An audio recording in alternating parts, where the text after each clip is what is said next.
चलिए थोड़ा क्लीवेज के संबंध में बात कर ली जाए। क्लीवेज का सिंपल सा जो मतलब होता है आप लोगों के लिए, वो तेज रफ्तार के माइटोटिक डिविजन्स यानी कि समसूत्री विभाजन होने चाहिए। सामान्य तौर पर इसके लिए कहा जाता है कि शुरू में ये सारे के सारे सिंक्रोनस होंगे। सिंक्रोनस का मतलब होता है एक ही वक्त पर सारे की सारी सिंक्रोनस एक ही वक्त पर सारे के सारे सेल्स डिवाइड हो रहे हो। तो माइटोटिक डिविजन्स होंगे, सिंक्रोनस डिविजन्स होंगे। इस दौरान में जो सबसे बढ़िया बात है वो है के आई वैल्यू इंक्रीज करती चली जाती है, क्योंकि शुरुआत में अगर एग को देखोगे तो वो इस प्रकार का होता है, और जब इसमें डिविजन्स हो जाते हैं और ब्लास्टुलेशन हो जाता है तो ये मामला ऐसा हो जाता है हर एक के अंदर न्यूक्लियस। तो के आई वैल्यू क्या होती है ये आप सभी जानते हैं कि volume of nucleus upon volume of cytoplasm. और अगर यहाँ पर देखा जाए तो वॉल्यूम न्यूक्लियस का वॉल्यूम बहुत कम है, और अगर मैं सी अर्चिन के सेंस में देखूं तो ये वैल्यू 1/550 से घटकर 1/6 रह जाती है।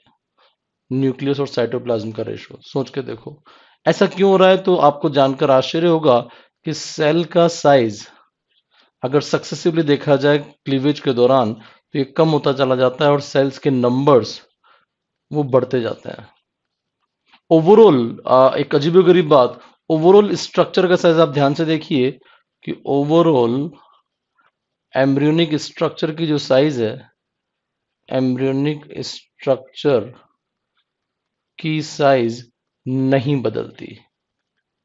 आपने कहा यार ये ओवरऑल एम्ब्रियोनिक स्ट्रक्चर से आपका क्या मतलब है? मैंने कहा देखो यार, फर्टिलाइज एग से आप शुरू करो, ये साइज वैसा का वैसा ही बना हुआ है, और ब्लास्टुलेशन के पश्चात इतनी सारी कोशिकाएं इसके अंदर बन गई, अभी भी साइज वो का वही बना हुआ है, कोई अंतर नहीं आया यहाँ से लेके यहाँ तक।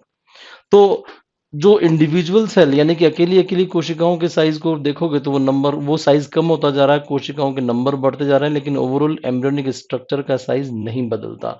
और ये एक बहुत प्यारी बात आपको क्लीवेज के दौरान ध्यान रखनी है। तो ग्रोथ वगैरह नहीं हो रही। सबसे शानदार बात कि आपके जो इसके जो इंडिविजुअल्स होते हैं, जो अकेली कोशिकाएं होती हैं, उनको बोलते हैं ब्लास्टोमियर्स। ब्लास्टोमियर्स इनके मूवमेंट नहीं होते, नहीं मूव करती, कोई मूवमेंट जैसा नहीं होता। लेकिन ध्यान रखना क्लीवेज के अंत में कई ऑर्गेनिजम्स में ब्लास्टोसील नाम की गुहा क्रिएट हो जाती है, बन जाती है।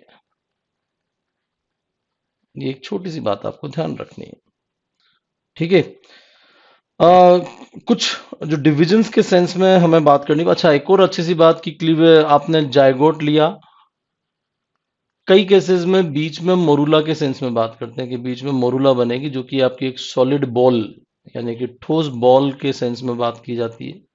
और मोरूला के बाद ये बनता है ब्लास्टुला ब्लास्टुला।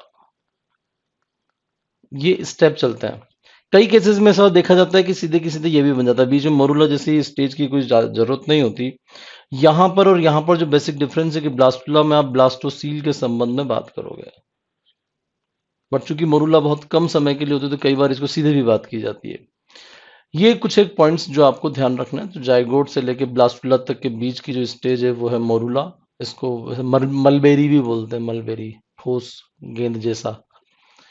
मैं जरा इस सामान्य सी बातों पर आ जाऊं कि हम जो तथ्यात्मक बातें यहाँ पर कर रहे हैं वो ये कि क्लीवेज के डिविजन्स होते हैं कि आपका जो जाइगोट है, अगर उसको एग्जैक्टली वर्टिकली इस तरह से एनिमल पोल से वेजिटल पोल की तरफ, ठीक है, इस तरह से काट दिया और दो बराबर भागों में विभाजित कर दिया, तो उसको बोलते हैं रेखांशित तल या मेरीडियोनल प्लेन।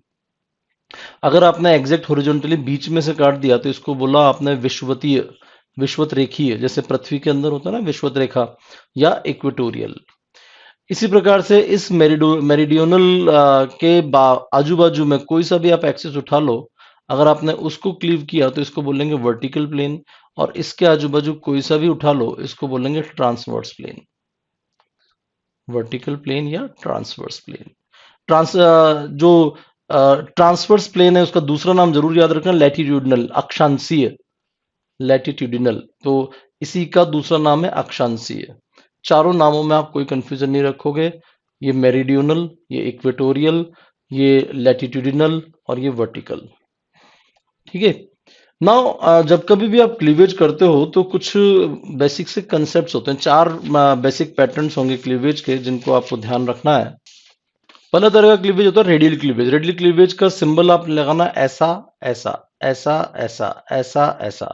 यहाँ आपको कहने का मतलब है कि अगर आपने पहला डिवीजन ऐसा किया है तो अगला डिवीजन इसके ठीक राइट एंगल होगा, फिर उसका अगला डिवीजन इसका ठीक राइट एंगल होगा, एंड सो ऑन।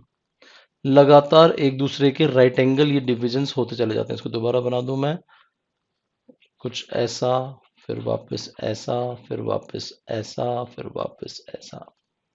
तो रेडियल क्लीवेज में जो सारी की सारी बात रहेगी वो ये कि समान आकार की समान आकार की सेल्स फाइनली क्रिएट हो जाएंगी। रेडियल क्लीवेज मेनली उन ऑर्गेनिजम्स में पाया जाएगा जिसमें मैं शब्द इस्तेमाल करूंगा होलोब्लास्टिक क्लीवेज, और होलोब्लास्टिक क्लीवेज उन जगहों पर इस्तेमाल करूंगा जहां आइसोलेसिथल एग होगा। आइसोलेसिथल एग, तीन शब्द याद रखना है। रेडियल क्लीवेज, अभी मैंने एग्जांपल जानबूझ के इसलिए नहीं दे रहा हूं मैं आपको, क्योंकि अपने को एग्जांपल अलग तरीके से याद रखना है। फिर आता है बायरेडियल क्लीवेज। बायरेडियल क्लीवेज की जो खास बात होती है कि जो फर्स्ट थ्री डिविजन्स होते हैं, फर्स्ट थ्री डिविजन्स वो एक दूसरे के राइट एंगल नहीं होते। मतलब एग्जैक्टली आप उसको कह सकते हो कि भाई first three divisions are not right angle. Are not right angle का निशान ये हो गया। कैसे कि पहला मेरिडियनल, मेरिडियनल मतलब ऊपर से एक लाइन खींची, दूसरा भी मेरिडियनल, लेकिन तीसरा मजे की बात है वर्टिकल। फर्स्ट सेकंड एमएमवी याद रखोगे आप इसके लिए। और अगर मैं इसमें वैसे एग्जांपल्स लेना चाहो तो इसका जो मुख्य एग्जांपल है वो आपके सिलेंट्रेट और एकाइनोडर्मेट, सिलेंट्रेटा एंड एकाइनोडर्मेटा। इसी प्रकार से बायरेडियल क्लीवेज में अगर आप एग्जांपल लोगे तो इसमें सिंपल सा एक एग्जांपल जाएगा, वो जाएगा टिनोफोरा का।